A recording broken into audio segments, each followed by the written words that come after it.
자, 이제 오늘 말씀 한번 같이 읽어보자. 제목 한번 읽어볼까요? 시작. 끌려가는 왕. 그쵸? 열왕기하 24장 18절부터 25장 21절까지의 말씀인데요. 한번 찾아보도록 하겠습니다. 자, 누가 먼저 찾나 한번 보도록 합시다. 벌써 찾았어요? 오, 빠르다. 자, 다른 친구들 찾을 때까지 한번 기다려주자. 자, 몇 페이지예요? 찾았다며. 몇 페이지인지 몰라? 페이지 605페이지. 자, 우리 한번 친구들 찾아보자. 성경책 어디 갔어요? 머릿속에 있어요? 우리 성경책 가져옵시다. 그쵸? 자, 성경책 다 찾았죠? 근데 오늘 말씀이 조금 길어서 목사님이 조금 이렇게 좀 수정을 했어요. 앞에 쪽에 선생님 불을 꺼주시면 잘 보일 것 같아요, 아이들이. 자, 목사님 먼저 읽을게요. 시드기야가 왕이 될 때에 나이가 21세라 예루살렘에서 11년간 다스리니 그의 어머니의 이름은 하무달이요 림나인 예레미야의 딸이라. 그가 여호와김의 모든 행위를 따라 여호와 보시기에 악을 행한지라. 여호와께서 예루살렘과 유다를 진노하심으로 그들이 그 앞에서 쫓아내실 때까지 이르렀더라. 시드기야가 바벨론 왕을 배반하니라. 읽을까요? 시드기야가 제9년 열째 달 10일에 바벨론 왕 느부갓네살이 그의 모든 군대를 거느리고 예루살렘을 치러 올라와서 그 성에 대하여 진을 치고 주의 토성을 쌓으매 그 성벽이 파괴됨에 모든 군사가 밤중에 두 성벽 사이 왕의 동산 전문길로 도망하여 갈대아인들이 그 성읍을 에워쌌으므로 그가 아라바 길로 가더니 갈대아 군대가 그 왕을 뒤쫓아가서 여리고 평지에서 그를 따라 잡음에 왕의 모든 군대가 그를 떠나 흩어진지라. 그들이 왕을 사로잡아 그를 림나에 있는 바벨론 왕에게로 끌고 가매 그들이 그를 심문하니라. 그들이 시드기야의 아들들을 그의 눈앞에서 죽이고 시드기야의 두 눈을 빼고 로 그를 결박하여 바벨론으로 끌고 갔더라. 여호와의 성전과 왕궁을 불사르고 예루살렘의 모든 집을 주인의 집까지 불살랐으며 시위대장에게 속한 갈대아 온 군대가 예루살렘 주위의 성벽을 헐었으며. 자, 그 다음에 같이 읽을까요? 시위대장이 그 땅에 비천한 자를 남겨두어 포도원을 다스리는 자와 농부가 되게 하였더라. 아멘. 그래요. 자, 오늘 말씀은 이렇게 시작해 볼게요. 여러분 일제시대 기억나요? 여러분이 기억나면 안 되는데. 자, 여러분 일제시대에 대해서 배워봤어요? 그쵸. 일본이 한국을 침탈해서 그쵸 나라를 빼앗았던 시절이었어. 근데 처음에 한국 사람들이 일본이 나라를 뺏는 거에 대해서 옳거니 감사합니다 했어요? 아니면 계속 저항했어요? 계속 저항했었어. 그러니까 이 일본 사람들이 어떻게 했냐면 한국 사람들을 일본 사람처럼 세뇌 교육을 시키자라고 해서 한 게 뭐냐면 민족 말살 정책이라는 거. 1930년도부터 있었던 민족 말살 정책에서 가장 중요시 여겼던 게 뭐였냐면 한국의 역사를 굉장히 나쁘게 만들었어. 실제로 일본이라는 나라는 우리나라가 어떻게 문화를 조선통신사를 보내주면서 문화를 전파해줬던 나라였어. 실제로 문화나 역사가 훨씬 더 우리나라가 깊고 우수했던 나라였는데 도리어 자기네 문화를 어떻게 하고 높이고 우리나라 문화가 하대한 것으로 평가하기 시작했어. 그게 사실인 것처럼 아이들한테 교육시키기 시작했단 말이야. 그쵸? 그런데 이런 게 있어요. 특별히 여러분 그 우리나라 지도를 보면 동물이 뭐가 생각나요? 호랑이. 맞아, 호랑이. 그런데 일본 사람들은 우리나라 지도를 뭘로 그렸어요? 토끼로 그렸어. 토끼로. 이 백성은 원래 호랑이처럼 기백이 넘치는 백성이 아니라 이 백성은 호랑이가 아니라 토끼다 이런 식으로 했단 말이야. 순종적인 너희는 원래 백성이었다. 우리나라 사람들이 베개 민족이었어. 그래서 하얀색 옷을 입고 다녔는데 이 옷을 못 입게 다니게 하려고 어떻게 했어요? 지나가는 남자들이나 여자들한테 먹물을 뿌렸다고 해. 너희들은 베개 민족이 아니야. 너희들 이렇게 더러워져 옷이. 그렇게 했단 말이야. 심지어 경조사가 있어. 결혼식이 있는데 여자들은 공식적인 복장을 뭐로 했어요? 몸빼바지를 입고 오라고 그랬대. 몸빼바지가 뭔 줄 알아? 여자들이 이렇게 하얀색 치마나 이런 걸 못 입게 하려고 몸빼바지를 입고 오겠어. 몸빼바지가 뭐냐면 시골의 할머니 할아버지들이 입는 편한 바지 있잖아. 바람고 그리고 고무줄만 달려있는 거. 여러분들이 들어가면 거기 이렇게 올리면 이렇게 들어갈 수도 있어. 그치? 그 몸빼바지를 입고 결혼식에 참석하게 했단 말이야. 그러니까 한국의 아름다움이나 이런 것들도 다 어떻게 했다는 거야? 말살시키려고 했어. 또 그리고 뭐야? 이름을 다 바꿨어. 초등학교에 왔는데 너 오늘부터 일본식 이름으로 바꾼다. 김영순, 네? 너 이름으로 오늘부터 김단무지 데스 바꿔? 이런 식으로 해서 내 이름이 뭐가 된 거야? 김단무지 데스 이렇게 돼버린 거야. 그치? 그 다음에 또 누구야? 우리 친구들 중에 또 우리 또 누가 있을까? 우리 김성명 선생님은 이름을 뭐로 바꾼 거야? 김이쑤시개 뭐 이런 식으로 이런 걸로 바꾼 거야. 그러니까 사람들 이름이 다 뭐가 된 거야? 막 단무지 데스, 이쑤시개 데스, 스바라시 뭐 이렇게 돼버린 거야. 그죠? 이런 식으로 이름을 다 바꾸면서 한국 사람의 이름을 잃어버리게 하고 정신을 말살시키려고 했단 말이야. 그치? 또 황국선언이라고 그래가지고 뭐예요? 일본 신사 앞에서 천황폐와 만세! 뭐 이런 식으로 맨날 아침마다 이런 걸 시키고 했단 말이야. 그런데 오늘 보면은 그런 똑같은 상황이 지금 벌어지고 있어. 여러분, 이 사람이 오늘 왕의 이름이 뭐야? 시드기야야. 근데 이 시드기야는 원래 자기 이름이 아니야. 이 바벨론 왕이 시드기야라고 이름을 지어준 거고 원래 이름은 뭐야? 마따니야. 마따니야, 여호와의 선물이라는 뜻인데, 그치? 그런데 뭐예요? 시드기야, 여호와의 정의라는 뜻으로 바꿔버렸다는 거야. 근데 성경에 이름이 나오는 거는 의미가 있을까 없을까? 특히 구약에서는 사람들의 이름이 굉장히 중요한 역할을 하는데, 왜냐하면 사람들의 이름이 그 시대상을 나타내고 있는 경우들이 많기 때문이야. 그런데 이 시드기야의 이름은 뭐라고요? 여호와의 정의라는 뜻이야. 그럼 한번 보도록 할게. 이 어떻게 비슷한 역사를 가지고 있었냐면 오늘날 우리나라가 어떻게 됐죠? 남하고 북한하고 이렇게 나눠져 있어. 그쵸? 그런데 이제 6월 12일 날 좋은 결과들이 있으면 좋겠어. 장난치면 안 돼요. 알았죠? 자, 그런데 이 남한하고 북한하고 나눠져 있는데 이때 당시 이스라엘도 북이스라엘과 남유다로 나눠져 있었어. 근데 오늘 시드기야가 있는 상황은 뭐예요? 바로 남유다의 상황이야. 남유다는 다윗의 족보들이 왕조를 세운 것이고 북이스라엘은 뭐예요? 다윗의 족보가 아닌 사람들이 세운 나라였단 말이야. 그런데 이 북이스라엘이 먼저 멸망했어. 뭐에? 아수르에 멸망했는데 이 아수르의 특징은 뭐냐면 자기네 사람들을 이 땅에다가 거주시켜서 그 사람들하고 막 결혼을 시켜. 그러니까 어떻게 되는 거야? 한마디로 말하면 이스라엘 사람들이 단일 민족이었는데 뭐가 되는 거야 갑자기?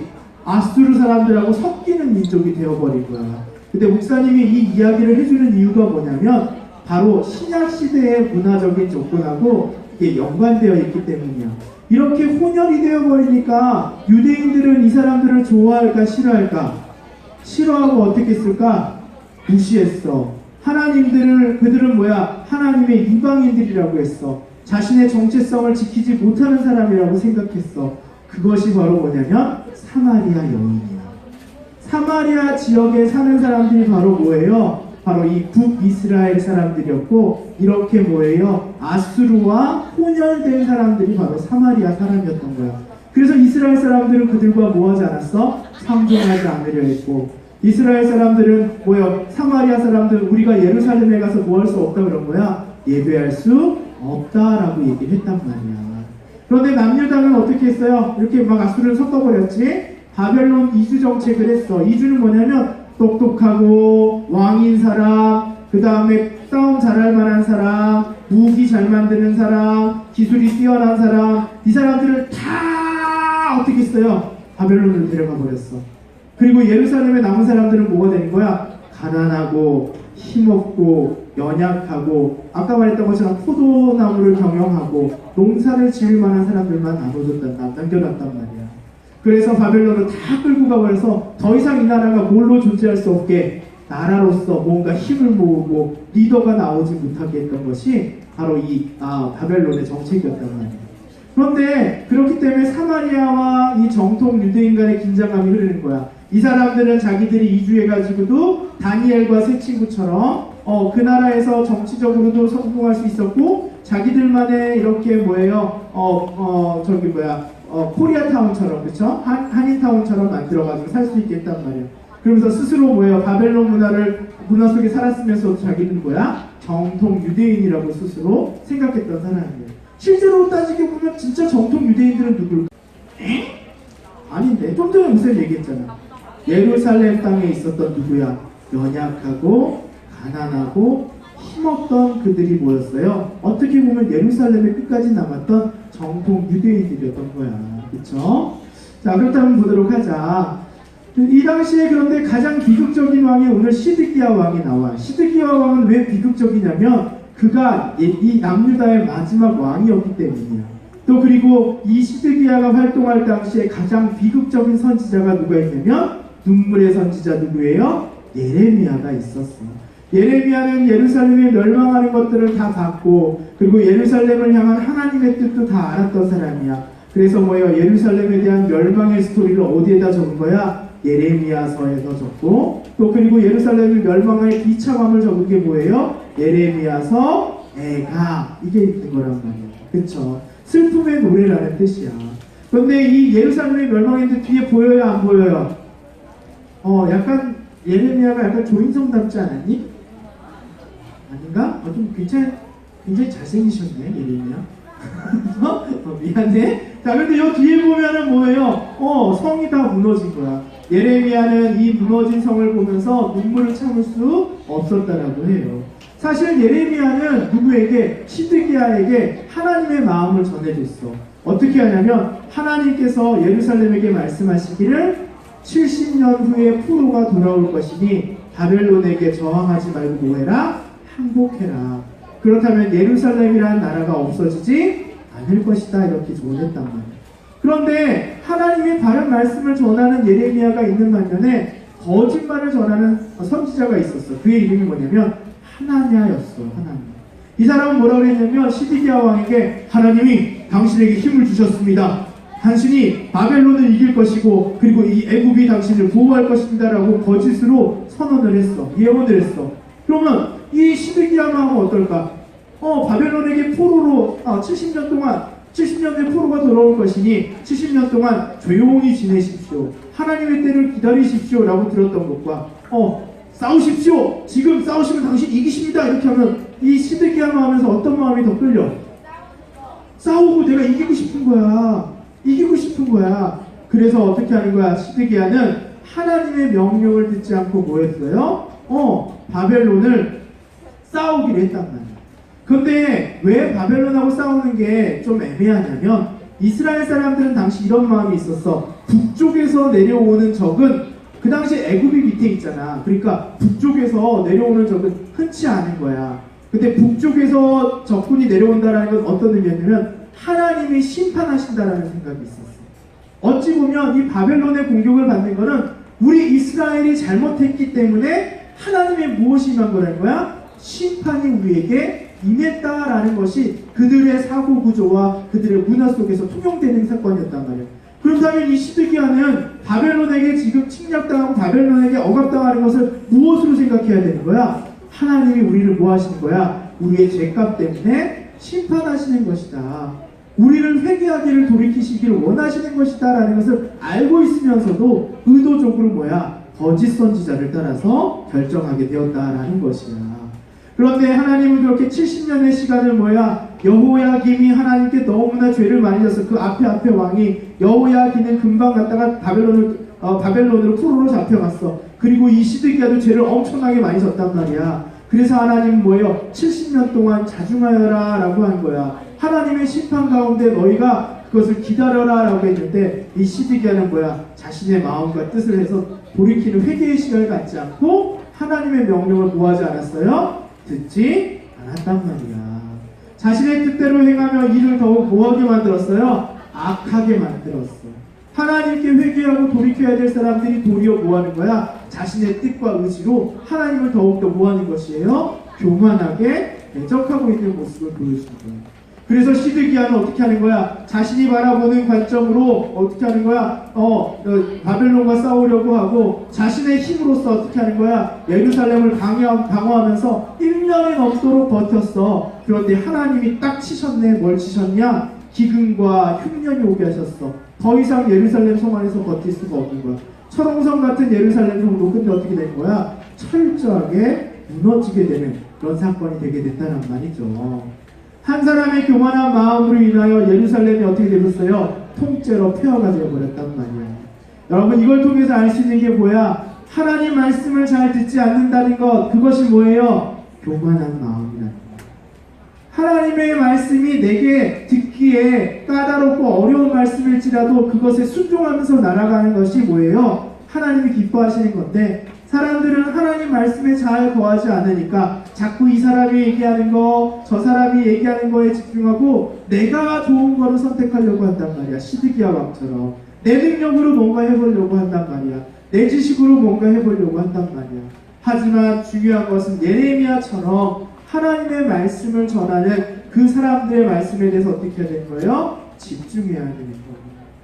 그럼 그것을 하지 못했던 것이 바로 이 시드기야 왕이었다는 것이지. 자, 시드기야 왕이 전쟁이 끝나면 도망갔던 그 장소를 한번 보도록 합시다. 아이가 많이 있는데요.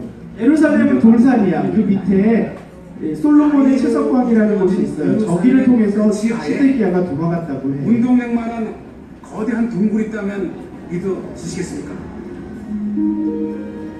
예루살렘 서쪽 성벽에 있는 헤롯문과 다메섹문 사이에 있는 동굴인데요. 이곳의 크기가 600만 평이 조금 넘는다고 하니 정말 어마어마한 면적입니다. 그런데 이 동굴은 자세히 보면 자연적으로 생겼다기보다는 인위적으로 깎은 흔적들이 여기저기 보입니다. 이 정자국에서 3000년 전 성전을 짓기 위해서 석공들이 돌을 캤던 그 흔적을 지금 보고 있습니다.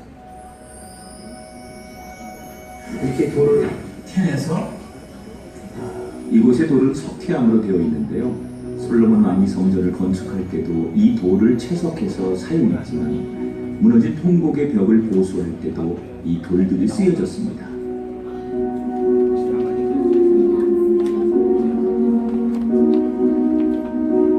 성전을 건축할 때 사용되어 이 동굴을 솔로몬의 채석장이라고 부르지만 시드기야 동굴로도 불리는데요.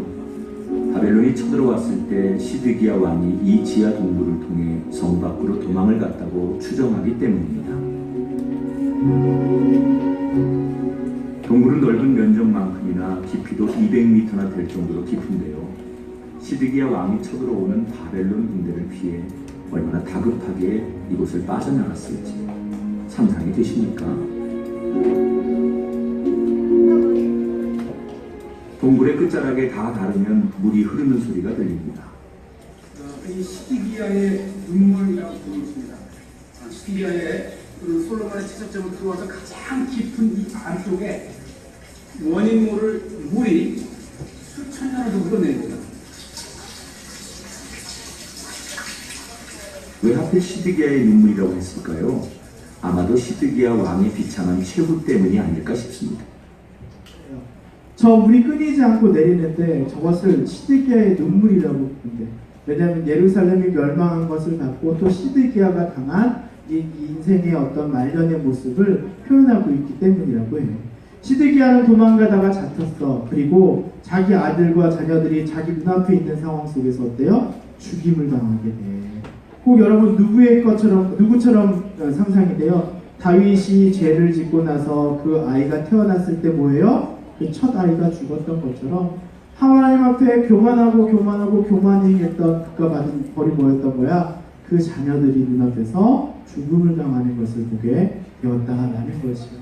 그리고 두 번째는 뭐예요? 두 눈이 뽑혔어. 칼로 이렇게 눈을 뽑아낸 거야.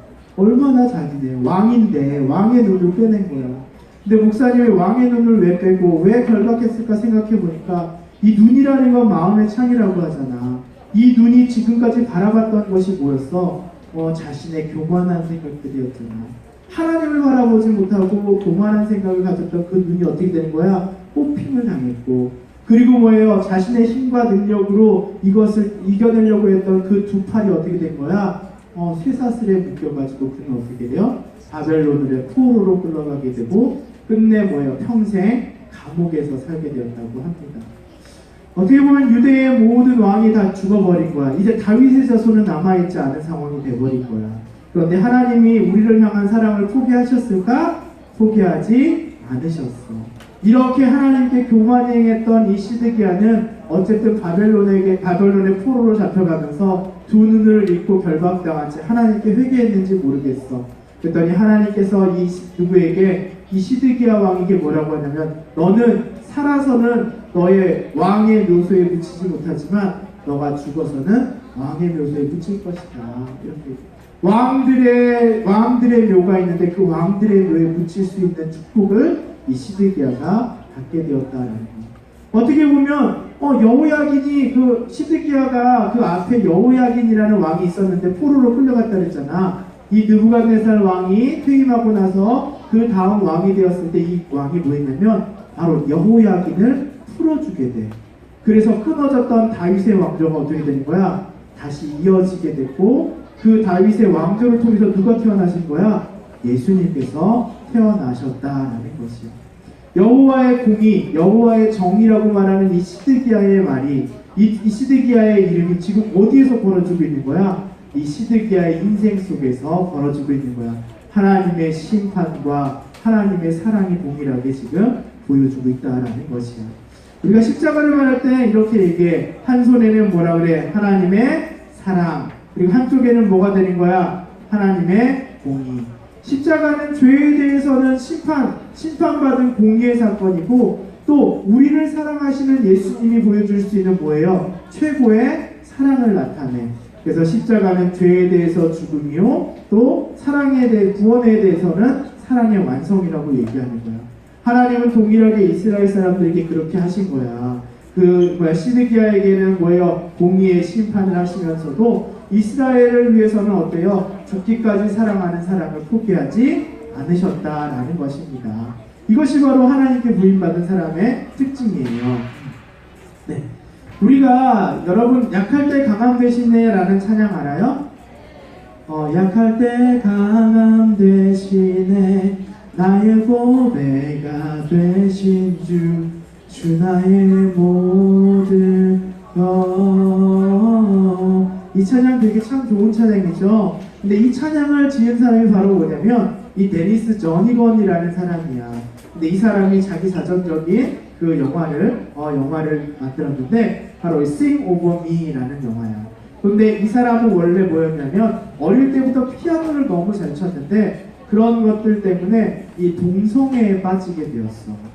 그래서 이 사람은 원래 동성애자였는데 그래서 교회에서도 쫓겨났던 상처가 있는 사람인데 이 사람이 예수 그리스도를 다시 만나게 되면서 자신의 동성애가 잘못됐다는 걸 깨닫고 회개하고 하나님을 찬양하는 곡들을 쓰면서 결혼을 하고 아이를 낳고 지금은 건강하게 살아가고 있는 사람의 모습인데 그 사람의 일대기를 한번 보도록 할게.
자, 하나님의 말씀을 들었을 때 사람들은 뭐야? 하나님께 방향을 고치고 그의 인생을 따라가게 되는 것이다.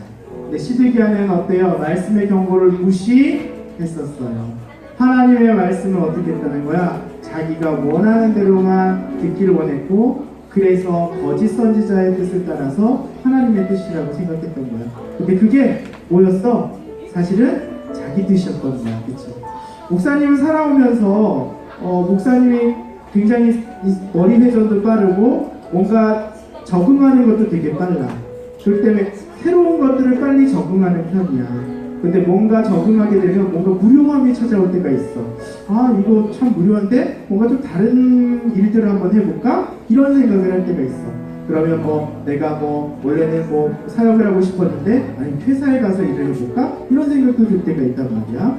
근데 목사님이 그런 생각을 할 때마다 어떤 뭔가 변화를 주고 싶을 때마다 고민하는 생각들이 있어. 왜냐면 이게 정말 나한테 가치가 없는 일이냐? 아니면 단순히 내가 이게 익숙해졌기 때문에 중요하다고 느껴지지 않는 것이냐? 이런 고민들을 되게 많이 해요. 익숙하기 때문에 가치가 없는 게 아니라 이 일 자체는 되게 고귀하고 소중한 일인데 다만 내가 익숙해졌기 때문에 이것이 어떤 거야? 싫은 거야. 그래서 봉사를 하다가도 봉사를 내려놓을 때도 있는 것이고 봉사하다가도 어때요? 의미를 못 찾을 때도 있을 때도 있었단 말이야. 그런데 그때마다 하나님께 물었던 건 뭐야? 이게 정말 가치가 없는 일입니까? 아니면 내가 단순히 익숙해졌기 때문입니까? 이런 질문들을 많이 해요. 그렇기 때문에 목사님이 어디를 움직이고 어디를 가더라도 그런 마음이 있기 때문에 목사님은 조급한 마음이 없어. 뭔가 되더라도 안 되더라도 아유 그럼 또 하나님 뜻이 아닌가 보지? 이런 마음이 들어.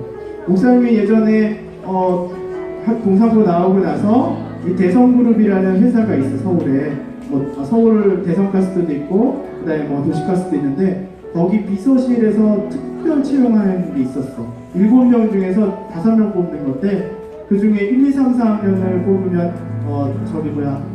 졸업 후에 취업시켜주고 그 다음에 등록금 대주는 거고 목사님 4학년이었어. 졸업반이었어. 근데 너무 목회하기가 싫었어. 그래서 목사님 거기를 갔는데 최종까지 올라간 거야. 목사님은 그럼 거기서 되면은 대성그룹 이제 비서실로 특채로 들어가는 건데 어떻게 했을까 목사님이? 평소에 이렇게 말을 잘하는데 이상하게 말이 막 꼬여. 그러더니 막판에 툭 하고 떨어졌어. 주위 사람들 너무 신기해하는 거야. 왜 떨어졌지? 그런 생각이. 근데 목사님 그때는 이해가 안 되네 했는데 좀 지나고 나니까 하나님 뜻이 아닌가 보지. 또 목사님에게 좋은 기회가 있었어. 6차까지 시험을 받고 최종까지 올라갔어. 2명 중에 하나가 되는 거야. 그런데도 어때요? 막판에 이상하게 툭 떨어졌어. 목사님 마음이 어땠을까? 왜 안 되지? 차라리 내가 능력이 없으면 초반에 그냥 팍 떨어지면 내가 안 할게요 이러면 되는데 꼭 막판에 툭 떨어져. 그때 보면 서운한 마음도 들 수 있지만 그때 목사님 생각합니다. 하나님 길이 아니었나 보다. 하나님 길이었다고 하나님 길 열어주셨겠지. 이런 생각을 하게 돼요. 마음의 조급함이 없다라는 거. 꼭 성공해야지만 그게 하나님 길이 아니야. 실패할 때도 우리는 뭘 볼 수 있는 거야? 하나님의 길을 볼 수 있다라는 것이죠. 그렇게 하나님의 말씀의 경고를 들으면서 예배를 사모하면서 헛된 소리에 귀 기울이는 사람이 아니라 실패할지라도 또 내가 원하는 길을 가지 않더라도 하나님이 잠잠하라, 하나님이 멈춰라 할 때 멈출 수 있고 하나님이 이제 걸어가자 라고 할 때는 걸어갈 수 있는 우리 친구들이 되었으면 좋겠어요. 그러려면 예배를 빠지지 않고 예배에 집중하면서 하나님 말씀 듣기를 좋아해야 돼요, 여러분이. 그렇게 하나님은 어떤 사람이에요? 그런 자들에게는 그가 어떤 죄를 버리고 어떤 죄가 있더라도 그 죄를 버리고 하나님께 돌아올 때는 하나님은 뭘 보여주신 거야? 공의의 심판을 거두시고 주님의 사랑 가운데 충만히 채워주시는 것을 여러분이 경험하게 될 것입니다. 그래서 하나님의 말씀을 따라가면서 하나님의 사랑과 승리를 매일 경험하는 우리 친구들을 되기를 소망해요. 알았겠죠? 알겠죠? 아멘. 자, 이 시간 한번 같이 일어나서 한번 찬양하도록 할게요.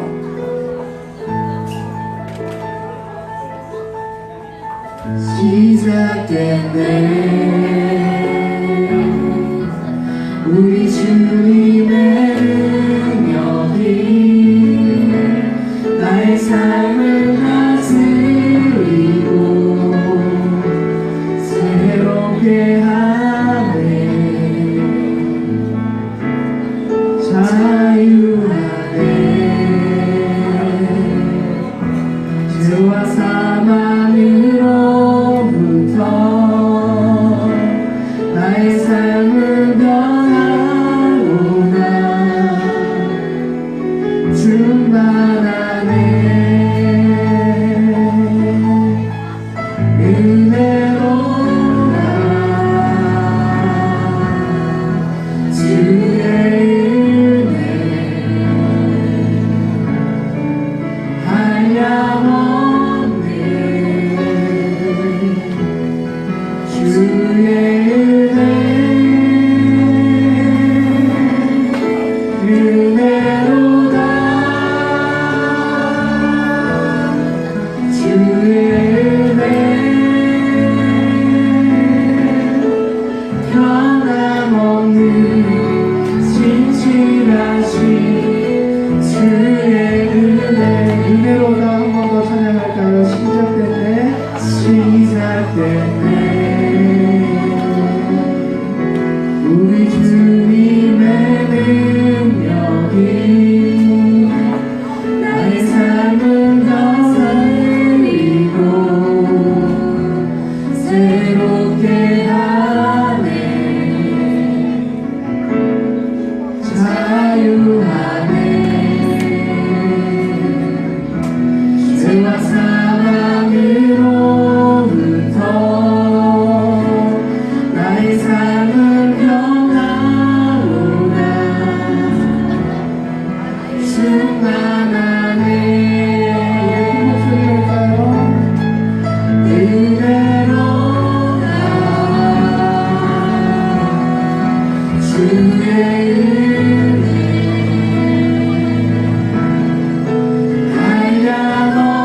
한량없네. 주의 은혜 은혜로다 주의 은혜 변함없는 진실하신 주의 은혜. 여러분 이 시간 한번 우리 기도할게요. 여러분 삶 속에서 어떠한 것이 여러분을 멈추게 하고 있고 여러분을 붙들고 있으며 여러분을 힘들게 하고 있습니까? 가정의 문제가 어려운 친구들도 있을 것이고 또 친구들의 문제가 어려운 친구들도 있을 것이고 학업에 대한 문제가 어려운 친구들도 있을 것이에요. 그러나 그때마다 세상은 이렇게 말하고 이렇게 해야 한다고 얘기할 수 있지만 그럴 때마다 우리가 집중해야 되는 것은 하나님의 말씀이에요. 하나님 말씀 가운데 하나님께서 멈추라 하면 멈추고 하나님께서 가라 하면 갈 때 우리 가운데 하나님의 사랑과 승리를 경험할 수 있는 것이에요. 하나님 위기가 찾아오고 두려울 때마다 하나님의 뜻보다는 나의 생각과 나의 능력으로 해결하려는 나의 교만을 주님 다스려달라고 이 시간 우리 친구들 목소리를 한번 기도하고 목사님 마무리 기도할게요. 한번 1분간 우리 한번 기도하도록 하겠습니다. 기도합니다. 하나님 우리가 어려울 때마다 하나님 구원이라고 주위에 떠들려주는 좋은 사람들의 말보다는 하나님의 음성 내가 듣기 좋은 말만 선택하는 것이 아니라 하나님의 음성 가운데 우리 집중할 수 있는 우리가 되게 하여 주시옵소서. 그래서 하나님의 그 사랑과 공의를 온전히 경험하는 우리의 삶이 되게 하여 주시옵소서. 세상의 말을 따르고 또한 잘못된 예언을 따르고 우리가 하나님의 죄를 지어서 하나님의 심판을 받는 자가 아니라 회개하지 않는 자가 아니라 하나님께 돌아오며 하나님을 온전히 바라보는 이러한 우리가 되게 하여 주시옵소서. 그 사랑 가운데 충만히 빠지는 우리가 되게 하여 주시옵소서. 하나님 감사합니다. 우리의 삶 가운데 풀리지 않는 문제들이 많습니다. 가정의 문제도 있고 재정의 문제도 있고 친구와의 문제도 있고 또 신앙의 문제들도 있을 수 있습니다. 그러나 그럴 때마다 하나님 우리가 세상 사람들의 말에 기울이며 하나님과 같이 거짓 예언의 아버지 기울이는 것이 아니라 하나님의 음성과 하나님의 사랑에 더욱더 귀 기울이는 우리가 되게 하여 주시옵소서. 두려움 가운데 우리가 더욱더 바라봐야 될 것은 하나님의 계획과 하나님의 사랑임을 주여 고백하오니 하나님 우리 친구들 모두가 그 하나님의 사랑 가운데 자신의 고민들을 내어놓고 하나님께서 응답해 주시는 것들을 경험하는 우리 친구들 되게 하여 주시옵소서. 하나님의 때에 그 모든 것을 이루셨다라고 고백하는 믿음의 증언들이 넘치는 자가 되게 하여 주시옵소서. 우리 선생님들과 그런 아이들 되기를 소망하며 모든 것 감사드리며 우리 주 예수 그리스도의 이름으로 기도드렸습니다. 아멘.